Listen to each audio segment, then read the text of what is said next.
Le sort d'Elisabeth Borne est-il déjà scellé? Ce jeudi 16 mars, la réforme des retraites est au cœur de l'actualité. Un sujet qui fait débat depuis plusieurs mois maintenant et qui pourrait engendrer un grand bouleversement au sein du gouvernement. Car même si le président de la République a assuré, mercredi 15 mars, qu'il souhaitait s'en remettre au vote, l'ombre d'un 49. 3 pèse encore.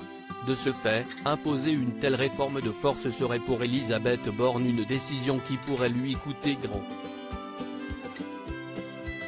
En cas d'échec, elle n'aura pas d'autre choix que de donner sa démission et celle du gouvernement, a analysé un stratège de la majorité dans les colonnes de nos confrères. Un scénario dont la principale intéressée serait déjà au courant. Elle sait très bien que tout peut s'arrêter très vite, du jour au lendemain, a assuré l'entourage de la première ministre. Ça fait partie du job.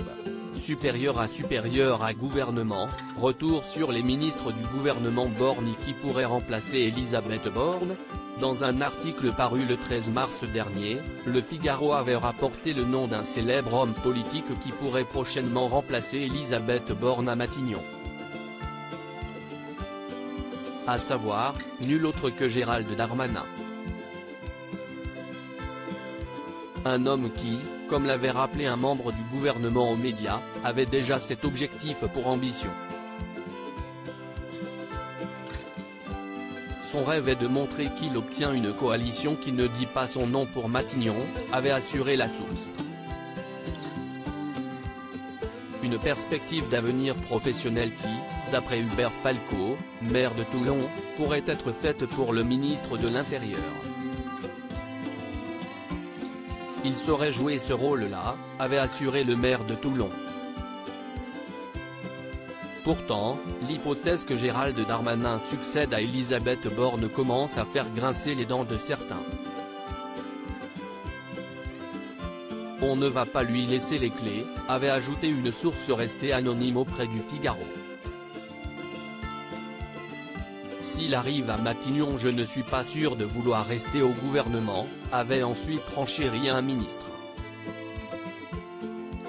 Crédit photo, Stéphane Le Mouton.